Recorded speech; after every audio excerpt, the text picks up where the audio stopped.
even when I was doing my Reiki healings with my clients, I would get these messages for my clients, and they kind of seemed a little bit more like questions, like, these are the issues that are coming up for you in this part of your body. This is what's happening.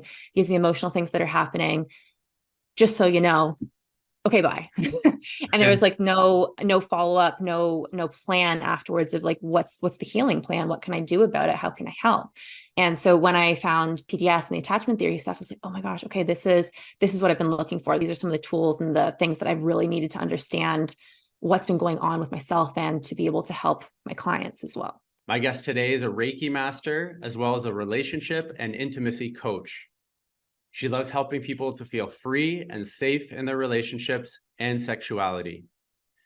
PDS viewers and listeners, let's welcome Shelby Avann. Hey, Shelby, how are you doing today? Thanks. I feel like there should be applause. I was like, we'll insert that in there for sure.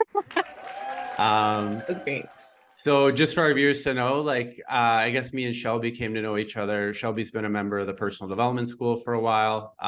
She was attending some of my routines that I was holding, sharing circle. And did you come to any of the other ones, or was it mostly sharing circle? The sharing circle and the scripts and communication ones are the ones that I really like to do. All right, cool. All right. Well, Shelby's a fixture at personal development school, so we're happy to have her in here today. So speaking of, like, how did you hear about the personal development school in the beginning, and kind of what brought you there? So this is probably the most unlikely way that you'd think a person could come to the PDS. But I was actually doing some coaching with a dominatrix, and she had told me about PDS. So she actually includes attachment theory in the PDS work with the stuff that she does when she's dealing with her clients. And yeah, so she told me about PDS. So I bet you haven't heard that one before. Yeah, no, that's super interesting. Wow, that's original. Yeah. So I guess before personal development school, I know you've done a lot of different things, but what were you doing in the area of like healing and growth before you joined the school? So before the school, I was more in like the spiritual realm of the personal growth stuff. So I started my healing journey in, I think, about 2018. And I had started with like meditations. A friend of mine had done Reiki, and she wanted me to like sit for her. And so she could basically try out what Reiki was. And then I did that and experienced it. And it was like the wildest experience that I had ever had. I didn't realize that I could be feeling these different sensations in my body from an energy healing session. And then basically I was hooked on it. I really thought it was cool, and I wanted to learn it too.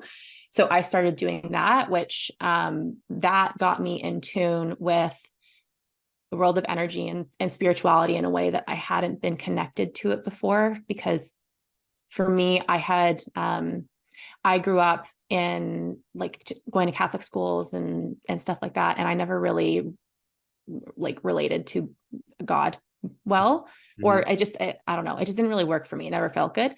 So then when I got into Reiki and connecting with spirit in that way, that felt like a much better way of connecting to the world than through like a God fixture kind of thing. Right. So yeah, so I went on the journey with that, and then I was doing other like just personal growth stuff.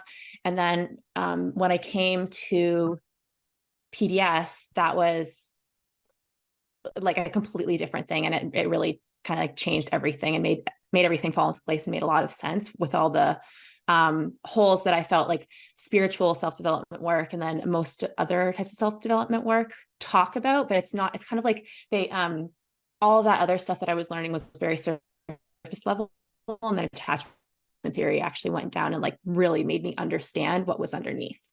Right. Okay, thanks for sharing. Yeah. Before you learned about attachment theory, like, did you feel like something was missing before that? I hear about some people say attachment theory was like, oh my gosh, I wish I knew about this before. This is kind of like the missing piece. Did you feel like something was missing before you learned about attachment theory? Yeah. So again, kind of like I just said there was this surface level healing that I was doing, but it just didn't really feel like it was getting where I needed it to be. And then even when I was doing my Reiki healings with my clients, I would get these messages for my clients, and they kind of seemed a little bit more like questions, like, these are the issues that are coming up for you in this part of your body. This is what's happening. These are the emotional things that are happening. Just so you know, okay, bye. And there Okay. was like no follow-up, no plan afterwards of like, what's the healing plan? What can I do about it? How can I help? And so when I found the like PDS and the attachment theory stuff, I was like, oh my gosh, okay, this is what I've been looking for. These are some of the tools and the things that I've really needed to understand what's been going on with myself and to be able to help my clients as well. Oh, that's wonderful. Mhm. So what would you say are some of your core values when it comes to yourself and your coaching practice? I like to be guided by my intuition. I have a very strong moral compass, which I think it very much is like my intuitive voice. Um, Other values would be of like being able to actually focus on love and healing and peace overall. Like just those are, I don't really know if those are actually like moral values per se, but those are some of the things that are really important to me, and being able to like what it is that I want to be able to attain and help people with, and the Sure. way that I want to like do my work as well. I want it to be very aligned and feel good for me and stable, basically. Right, right. Yeah, that makes sense. Mhm. So what other areas of expertise do you bring into your coaching practice, and how do you combine them with your integrated attachment theory training? So I've got my Reiki again, and then I've also done a lot of work around like sex and sexuality, nervous system work. I like to work within the worlds of tantra and kink as well. So there's like a lot of different fun spaces that I really like to play in and bring into my coaching. And like I find that with Reiki and the attachment theory, I could do a Reiki session on you. We can move through your body and see what emotional things are coming up, because Reiki is basically about understanding and healing the energetic and emotional layers of yourself versus like the physical side of it. It can help with physical too.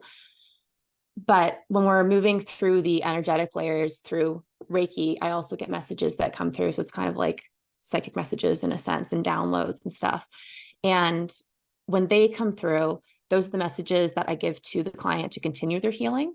And then from there, that's where the attachment theory stuff is, because usually it's about things that are relational problems that are going on, or emotional problems, not being able to regulate, not being able to um, people being able to express their needs or their boundaries, or again, like nervous system regulation work, just all of those things that are taught with the attachment theory stuff. Like it comes up in in the healings. And so it's like, okay, here's the healing. I helped move the energy, but you also need to do these things in order to continue to be your own healer and to continue that journey for yourself. It can't like, I'm, oh, this will be one of my like value type things. Like I am meant to be a tool for you to use, but you are ultimately your own healer, and you shouldn't have to like need me at the end of this. It's just, you've selected me. I'm here to help you. I'm here to guide you, but you select who it is that you want to help you and how it is that you want to do your healing.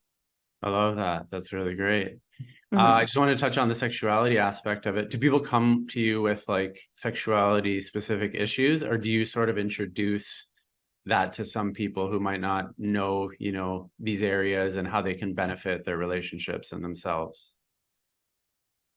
I've I've had people approach me with wanting to start with the sexuality side of things, Right. but I quickly realized that it actually does need to come back, and we need to do like the relational, the attachment theory, the nervous system regulation work first. There's a certain base layer that needs to happen before we can touch over there, because like sex and intimacy is so much about like the peak of vulnerability for humans in general. And so like even just to be able to start to feel our feelings without including sex in there, it can be very hard. Mm. And again, super, super vulnerable. So I like to kind of take a step back and go there a little bit later. Unless they Right. like, unless I think that they're actually kind of at a good place where we can do it and start there right away. But usually that's not the space that the clients are at right away. Right, right. That's interesting. I know Mhm. we kind of grew up in similar areas, and I also went through kind of Catholic school system and whatnot. But Mhm. like, why do you think sexuality is so kind of like taboo? And it's obviously getting a little more acceptable to talk about certain things. I'm Mhm. sure you've noticed that probably people get a little maybe squeamish or a little bit unsure how to tackle these topics. Do you think it's getting better and things are opening up, or is there still sort of like taboo or maybe shame around talking about sexuality or even exploring it for yourself? There's all of it. Yeah. It's getting better. All of that stuff is still there. People are learning how to deal with it better. There are a lot of great like life coaches and sex therapists and sex educators and like people that are supporting the LGBTQ community, like all of that stuff. All of it's growing and it's really, really great. But there is where everything I feel has, maybe not where everything has come from, but there's definitely still that stuff from, I think a lot of it is kind of religion. There's definitely a lot of stuff that comes with religion Mhm. being, like no sex before marriage. It need like purity culture kind of thing. Mm. Sex is bad. Sex is like XYZ. It's only meant for making babies, and like there's nothing about actually including pleasure in it per se. Right. Like that's kind of the general. It can depend on where what parts of the church you're in or what the beliefs are, but I feel like that's kind of the overarching feel that comes from it, and that just brings about a lot of shame and a lot of like, I can't actually go and explore different things. I can't be a gay man, I can't be a lesbian woman, I can't be bi, I can't be non-binary, I can't like go and explore the kink world because that's super taboo. And how do I would be shunned from my religious community. And so like Right. there's just so much in there which is shame based, and Right. it's just not necessary, because it's pleasure is an aspect of being able to love yourself and then also to be able to love others and share, and it's just like it's just meant to be this really beautiful process. So it sucks that all that shame and stuff is behind it. Yeah. Wow. Okay. Yeah, it's interesting. And I'm sure, like, I think my gym teacher taught us sexuality and those issues, sexual issues for like 2 weeks. You could tell he was like uncomfortable the whole time. He was just going off like these slides. And anyway, it wasn't the best way to learn about a lot of those things, but I'm happy No. that it's opening up, and I'm happy people like you are sort of guiding people and sharing with people, Mhm. how to give themselves pleasure and how to gain pleasure and remove that shame and whatnot. So Mhm. that's amazing. So how do you coach? Like, how would you say you specifically coach, and what makes you different from other coaches? Okay, so the way that I coach would be including my intuitive gifts and my Reiki gifts. So being able to do Reiki on someone first is my ideal situation. So we dive in and we figure out what's going on the energetic and the emotional levels. I'll get messages that come through, and then that shows like what it is that would need to be worked on first, because that's kind of what the body is saying is bothering it the most. And then so I can kind of make a program from there. I can do an 8 or 12 week relationship and intimacy coaching program kind of thing, which includes the IIT work. It can include some intuitive work. And so basically what the intuitive work looks like is we actually get in tune with the client's intuition, and then understand what the intuitive voice looks like versus or sounds like versus what the ego voice sounds like. And so on a scientific scale, that's like um, intuition is only really able to come through when we are in a regulated state and our body feels safe. And then we can actually like feel into our bodies, feel what's coming up through our intuition. Mm. And then ego state would be fear mind, safety, I'm scared, like all, fight or flight mode kind of thing. So that's when we're dysregulated and that's what's coming up. Right. So being able to identify the two of those, include those in the sessions, get the um, like the goodness purely directly out of the client versus me telling them what it is that they need, because their intuitive voice is very, very wise. And so I like to be able to empower people by finding that and utilizing that too. But it depends on the client themselves, whether they want to go more logical, which would be that attachment theory type stuff, or whether I think that they need to be pushed more into their body, maybe some spirit stuff. And then that could look like, again, the intuitive sessions, or just doing some body work, which includes nervous system regulation and maybe some like meditations to bring them down and ground them. Right. That's lovely. So yeah, with intuition, I really remember when I was meditating consistently, I started bringing a pen and a pad with me because I was getting just these amazing messages and just like helpful guidance from just like sitting in the silence and not being sort of in a dysregulated state. So do you have to, I guess, remove the negative emotions or sort of remove the dysregulated state before you can access any intuition? Is there a way to sort of get people to be in that mode of able to access it? I mean, I don't want you to give away all your tools and tricks right here, but do you have to sort of calm the nervous system first before you could even get to your intuition? Yeah, basically. So the way that I like to do it is like, we'll go through a meditation. Usually it's like a grounding meditation and visualization. It might have to be something like a body scan and feeling in the body, like what's wrong, and then listening to what's being said and what we need in order to feel safer in our body. Maybe the ego needs to speak first about something and say, I have fears that my job, usually the ego is like, I have a job and I don't want intuition to talk because then I'm not going to be needed or necessary. So it's really quite interesting. But yeah, there's a few different things that can kind of come through, but basically, yes, we do need to come down to a regulated nervous system state in order for the intuitive voice to fully come through. And that can also just be like with co-regulating with me, because I come to my sessions in a regulated state. And so our nervous systems talk to each other and they're like, hey, she's chill. So we can probably do that too. There's no danger here. Right, right. Yeah, for those that don't know, you can co-regulate, I guess, calm your nervous system state with someone who is regulated, and they can actually like bring you to like mirror their state, would you say? Yeah. Yeah, that's amazing. Yeah.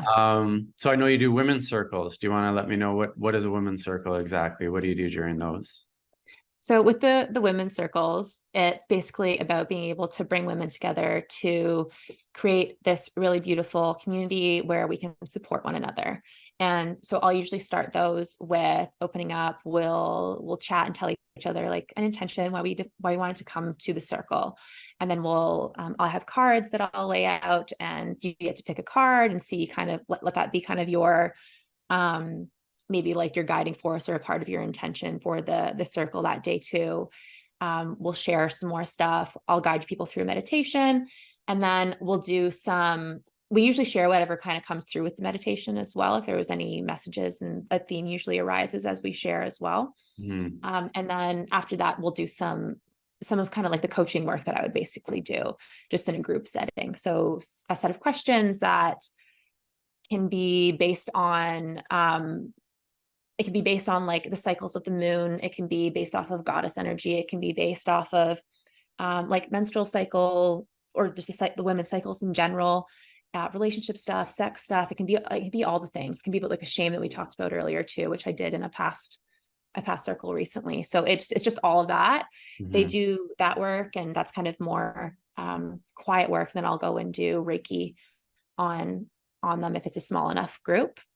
I can do individual Reiki while they're working on that stuff. And then at the end, if we have time, we'll kind of like share again, or share little bits and pieces that people feel comfortable sharing and opening up. And so it's this really, really beautiful container where women can feel held and safe and supported by other women. And sometimes it's kind of nice to, in the sense of it being like random women and no one actually knows each other, because then people can actually, sometimes people feel safer in that sense, because it's like I can walk away and no one's going to know my deepest, darkest secrets or the shame that I feel or whatever it is. So there's like a safety in this anonymity in a sense, which is, it's cool. But at the same time, it brings everyone together, which is, it's really beautiful. I love my circles. I can already tell, like by the end of it, people probably feel so like filled up and get so much out of it. You're building trust the whole time, and then naturally you're just going to want to share and open up more to these lovely people and, you know, this environment you've created. So it sounds really, really nice. So you've mentioned already Reiki a few times. For anyone who doesn't know, can you give us what is like the bare bones? What's Reiki in a nutshell for people who might not know exactly what it is? Okay. So Reiki is basically energy healing. So when I'm in a session, basically what it is I call it in, and then I'm the conduit of the energy. So it moves through my body into my client's body. And then I work through the chakras. So there's 7 chakras in the body, and each one represents something different.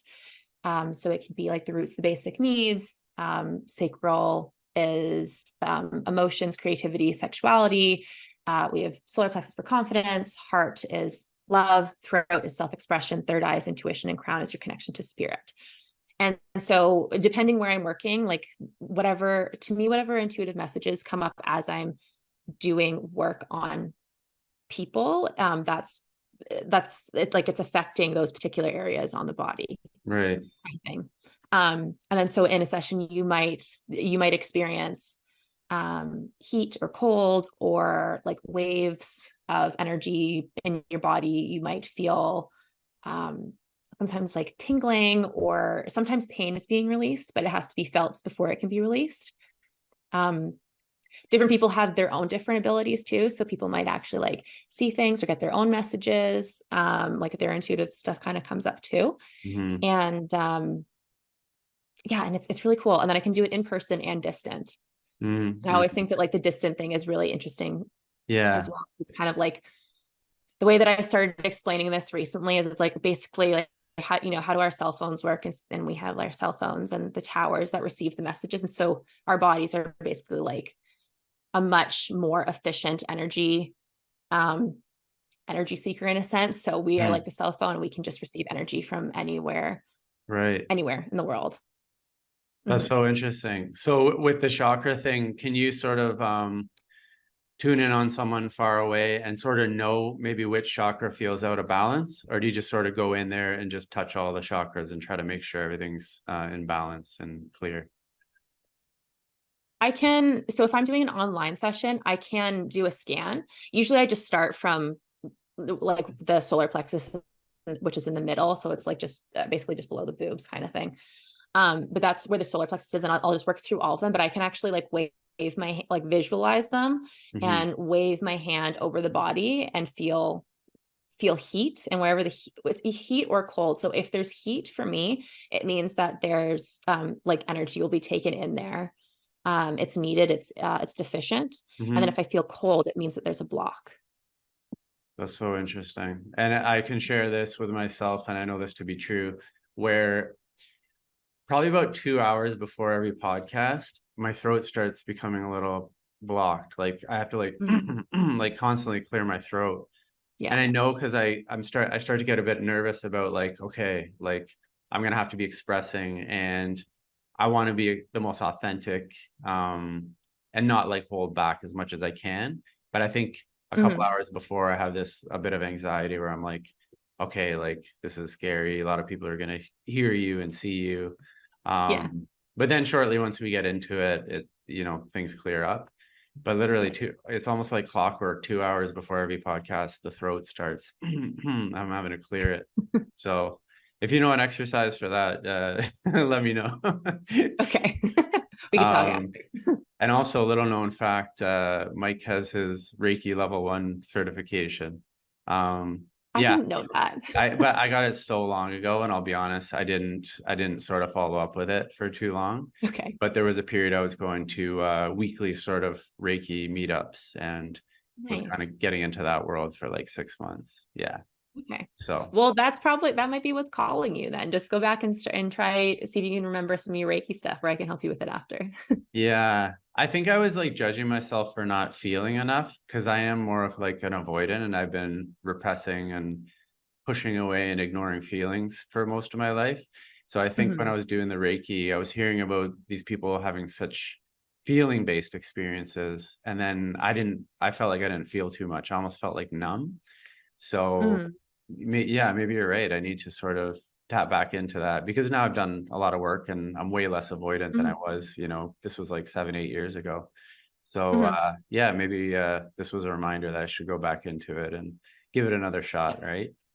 Yeah, but that's a great example of how stuff like that can actually work too. Because if we, as an avoidant, if we aren't as in tune with our emotions and what we're actually feeling, and trusting in ourselves we won't be able to hear our voice because again, we just won't trust it.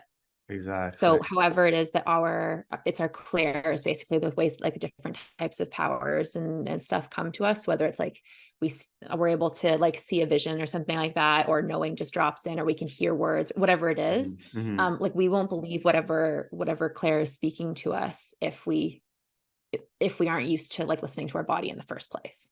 Right. Okay. Avoidance, Reiki, get on it. Why you should do it. Let me help So you. what are like some fun rituals that you do for yourself, or what are some fun rituals you like to do with others? Okay, so for myself, I like to do a morning routine. It changes depending on what I'm feeling. But so my rituals can look like a meditation. It can look like breath work. It can look like going for a walk. Um, I like to make crystal grids every so often. The other day I made this one. It's beside me now, but it's like a money grid. And so I like to.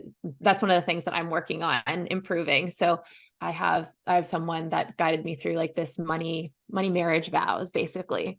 And so I made like this beautiful altar that has like crystals and money and dried flowers and cards, and what else do I have over there? Just stuff, a whole bunch of really great stuff that is just like really beautiful and feels like abundant to me. Mm-hmm. Um, and I created that and did that ritual. So I like doing stuff like that for myself. Yeah. So the ritual that I have with others is there's one person that I have a morning ritual practice with, which looks like sharing a gratitude, a manifestation, and then a download that we have each morning. So we just kind of send that back and forth. And that's something I really like to do. I like to be able to, like my women's circles would be like a ritual in this sense as well. So I like to be able to do that, or go and hang out with like one of my other girlfriends who's super spiritual and like woo woo as well. And we'll go and like pull cards and just like chat, and maybe we'll do like some sort of healing on one another, but usually it's just with our words. That's actually very like ritualistic in a sense. It's just we let the intuitive stuff download and see what comes through, which is it's fun. So I those would be love my that. Yeah, that's yeah. amazing. Were Yeah. you always spiritual your whole life, or did you sort of, was that like later on where you discovered that side of yourself? I think I think it was always in me because I've always been very sensitive. Mm. Um, but I didn't really know what it was, and I wasn't really in the environments for it right away. Like kind of like I said earlier with the religion side of things, like the school for me, Mm-hmm. I wasn't really. It just didn't really work for me. I didn't really like it. Um, it didn't really align, and like it only started to align with me when we did a world religions class. And then Mm. I was like, ooh, I like the idea of Hinduism and Buddhism. Like these are really, really cool. Like I love the idea of being able to have like basically a specific intention, or wanting to speak to a specific like god or goddess or deity or whatever it looks like, right? Or animal spirits, or all these different types of options. Like, yeah, Yeah. these just sound so much more fun. And then I love animals too. So I've been around animals all my life. So like one of my gifts as well is definitely with horses in particular. And just yeah, I love animals. So I think like the sensitivities and the gifts and the energy with animals is a big thing for me that I actually don't always even realize. And people are kind of like, you know, this is like a huge part of you, right? I'm like, yeah, I've been doing it forever. I forget. Yeah, that's awesome. I love Yeah. this episode, how we're getting so much into the spiritual stuff. For anyone who doesn't know, I'm in Tulum, Mexico right now. So like Tulum is just like kind of spirituality haven. There's a lot of healers and energy workers, light workers, all sorts of different people. So it's really fun. I get to learn a lot of new things and things that I never would have like been exposed to or even thought about. And it's just really fun. Like you get to take what you think is resonates with you and that you want to learn more about, and some other stuff you might be like, nah, that doesn't really agree with me. But that's the beauty Mhm. of life. Like you sort of have different options and just go with what feels right to you. Mhm. I have a question for you, actually. Yeah, all right. Have you been to Dia los Muertos, like the Day of the Dead ceremonies? So I've been here for 2 years. I've seen two of them happening. The last time that I witnessed it was during in Puerto Escondido, which is in Oaxaca, and they Mm-hmm. take it really, really seriously. So yeah, Mm-hmm. pretty much every household sets up an altar. in the house or outside of the house, but the altar has, they pay homage to the departed, and they'll put all of their favorite things on the altar. So you'll see a picture of them, and then you might see like a cigarette and an ashtray, a bottle of beer. You'll see some pieces of bread. Like, they just put things that the person used to really love and sort of show them, to come back, and all their favorite things are here. Mhm. But anyway, yeah, what was your question? Yeah, I've witnessed a few of them. It's so beautiful, Yeah. really beautiful. Yeah, no, I did a trip. I know this isn't on topic for the podcast at all, but it's just, I think, like, speaking to this, the sign of like altars and being able to celebrate and hold things sacred kind of thing. Like, Mexico is a beautiful place that does something like that, because I've experienced it once Yeah, before as well. Specifically, I went for that. I just love the altars with, like, they have the flowers too, and they like yeah. weave the are they the palm? Is it palm trees that they have there? I think so, yeah. Yeah. So with they weave like the leaves together, and they make Yeah, these beautiful, like, full bodied altars with, with all these, just, yeah. I really liked it. I thought it was a super cool it thing. is. Like, And what cultural. what Yeah. what's beautiful, and I think, is death is celebrated, and death is not, it's out in the open. Like, it's not like Mhm. kind of, oh, you're not supposed Scary. to talk about that. Yeah, like, it's sort of, it's a part of life, and it's part of the whole cycle, and it's Hmm. sort of not hidden. It's in the open here, which makes you feel, I think, like, more comfortable, because if Hmm. you have this big scary, monster under the bed that you're not supposed to talk about or think about, like, that's, it's pretty heavy, right? So Yeah. Well, it's a way that you can kind of think of it and be like, I'm actually supported by my ancestors, versus there's scary goose ghouls and ghosts and demons yeah. and, like, whatever. Again,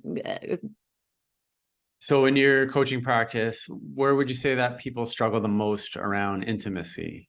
in the PDS group, there's a lot of questions that are kind of being asked around whether or not people should sleep with someone really quickly. How are they going to know whether or not they're good in bed, basically?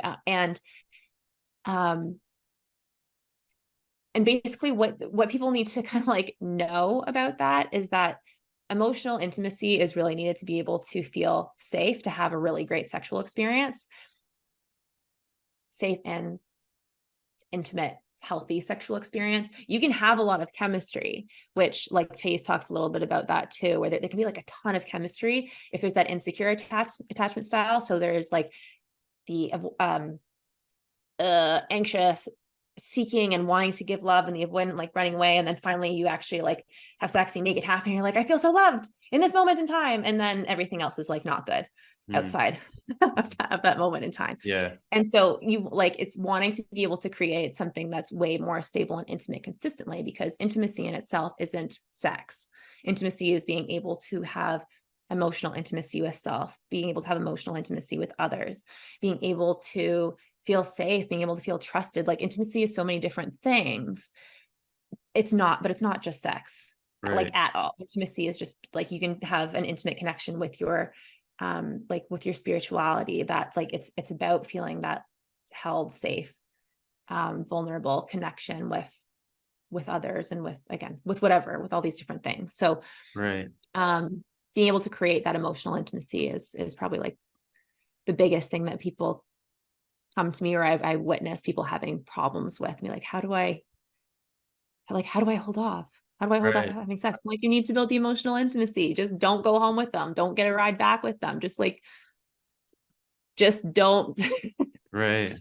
if, Do It's obviously different for everyone, and probably, FAs are more on the people pleasy side and maybe anxious as well.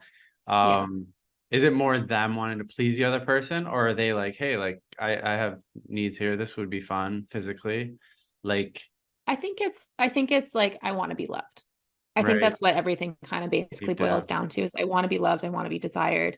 I want right, you to want me. And maybe that means moving really fast, but not hmm, really, because I'm not actually getting the emotional intimacy that I truly, truly desire. Like, I can't get that. So instead, let me try to see, or like a connection in some way, right? So emotional connection, I'm not really getting that. So how about we try sex instead? Okay, I've got right, sexual connection. That's great. But then over time, it dwindles. And then you feel disconnected in sex because you don't actually have that emotional connection to it. You don't actually feel safe. And then I find like pleasure is harder to find, because if we don't actually feel safe in the like during sex, and like we can't express our needs, we can't express our boundaries, we can't, it kind of like consent starting become very like blurred line of like, oh yeah, maybe that's okay, or oh, I don't really think I like that, I don't really think I can say that, because then I don't think that I'm going to be loved. Mm. It's just not a safe place to be, and you can't relax into pleasure, you can't relax into being able to actually have an orgasm, you like things like that. Like pleasure is a gift to be given to people, like it's a gift to Mm. yourself, it's a gift to be given to people as well, so they need to deserve it, they need to earn it by giving you safety and emotional connection. I love that. That's so profound. Yeah, Yeah. we're not in it for just, cheap physical thrills. Like there can be Hmm. so much more intimacy and such a deeper level if you, I guess you're saying, build that foundation first Yeah. before you get right into it. Yeah. Yeah, and I'm not like, and for clarity too, it's a little bit like, this is probably one of the things that in a sense religion got right, which is, like wait to have sex, but you don't have to wait to have sex to have until marriage, Right. but like wait and build up a connection and do that, like make sure that you guys really like each other on all other levels too, because if it's something that you actually want to build long term, then you Hmm. need to be you need to like each other, right? You're not going to want to have sex all the time, so you need to be able to be friends and actually enjoy the connection that you have otherwise. Definitely. Yeah, wise Mhm. words. Okay, can I ask you, like, what are some issues that came up for you on your healing journey regarding intimacy with self and with partners, that you're passionate about helping people with now? It's basically kind of what I actually just talked about. So um, I was an FA before, and I definitely had um, I definitely would like rush into relationships and have sex too quickly because of what I said. Like I was like, I'm not feeling like I'm fully getting that emotional connection that I want. I really want it, and maybe I can get connection in a different way. Maybe I can fill this cup, this bucket in a different way, and then it would be through sex. And then over time, it started. It was kind of like my body just started being like, we're having fun, but I can't really like give the gift of orgasm to you anymore because you're not connecting with me on a level that I need you to. Right. And I would get frustrated with myself because I didn't understand that originally. But again, through the stuff that I was learning as well, someone had told me that like it's a gift. Right. It's a Right. gift that's your body is just protecting you and saying no, they don't deserve it, so they're not going to get it. And it's just kind of like, oh, okay, I hear you, body. Thank you. I love that. Hmm. I guess you might know this or not because you're into the energy work or whatnot. But I remember I got a wake up call when I heard from some people in the spiritual community that said, each person you sleep with, you're taking on some of their energy. Mm-hmm. So maybe if they're not like, I don't know, the best person or really unhealed, you might be taking on some of that energy and it becoming a part of you. Is that, do Yeah. you think there's credence to that, or is that maybe just a myth? Yeah. Yeah. I think there's, yeah.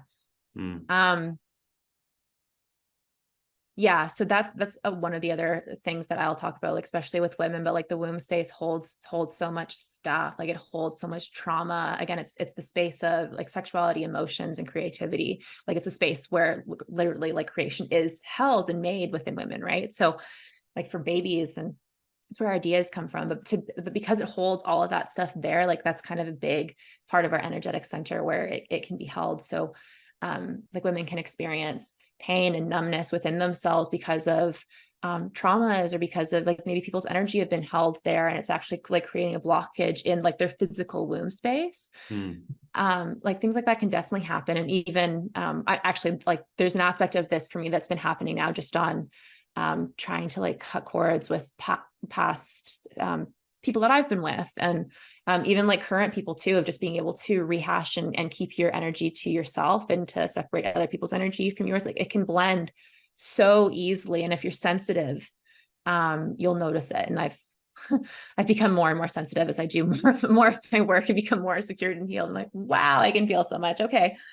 Um, so yes, there is a lot of credence to taking on people's energy Right, right. and Okay. just mm. Yeah. Excellent. So how would you say healing attachment wounds for anyone out there who's, insecure attachment style, has these core wounds that they have? how does healing those wounds create sexual relationship satisfaction or like meaningful sexual relationships? It brings safety. It helps you to actually feel safe in your relationships, to be able to be truly vulnerable. It can bring like physical safety. So actually being able to have those talks about, hey, let's both go and get like an STI test, and we're going to show each other what it is, and make sure that we're safe that way, right? And say, hey, I'm into the world of kink and I really want to experience all these things. Can we talk about it and see what you might be comfortable with, what I might need to go to like a professional dom for, or maybe we're going to turn poly and then someone else can meet those needs. And then but to be able to have like all these conversations around all these like wildly different cool things, which requires vulnerability and safety and trust with yourself and your partner. Like you can have all of that, but it has to come in a really healthy way. It can't come in an insecure way. It'll be super hurtful if it comes from an insecure space. For sure. Would you err on the side of like, if you have these specific things, wants and needs, to say it sort of earlier on? Or is that something that, you know, it takes a while to develop trust with someone, and then you could let them know later on, hey, I would really like to try this, or hey, I'd be really interested in this? Would you say that's an early conversation to have, or once trust is Um, established? I think it depends. It depends on what it is that you're talking about. So I find that people that are with like, if you want, I think most people are on the monogamous scale, but if you're someone that's like, I know that I want to be a poly Mm-hmm. person, or I know that I am definitely into the world of kink, Mm-hmm. I know that I am bi, or I know that I like whatever the situation is, right? Like there's certain things like that, which I think need to be said up front, because Right. people need to be on the same page with Sure. that stuff, because it's a big deal. Mm-hmm. Um, yeah, they need to be, but I think like it's a hard conversation too, because I find that within those realms, there are certain places where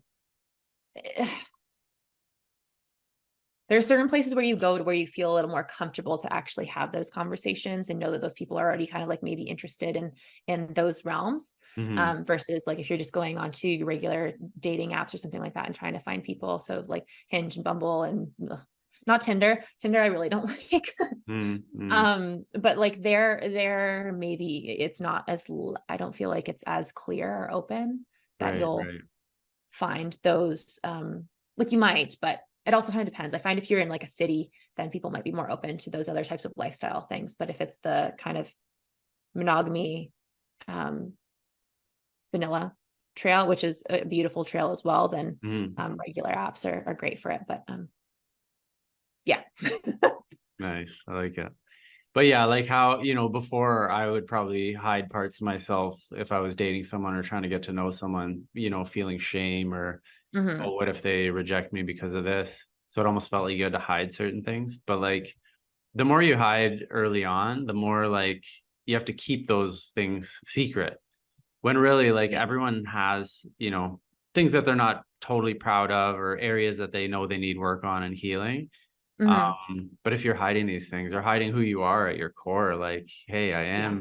I am gay, or hey, I am into this or that. Like, if you have to hide those things for like your whole life, like I feel like you're not gonna live a complete life or feel totally satisfied and you know, squeezing as much juice as you can out of this life that we have. Yeah. Well, yeah. And in that, I do think that there's also a huge aspect of you will attract your mirror in a sense. So if you're not being Mhm. truly honest with who you are, then the person that you attract isn't going to be either, Right, right, right. Have kind you of heard thing. those stories of people together for like years, decades, whatever, and then they get into this like massive fight at the end of the relationship and it's falling apart, and then like the truth comes out, people start saying stuff of how they really felt and who they really are, and it's like, oh my gosh, like I don't think I really knew this person for 10 or 20 years.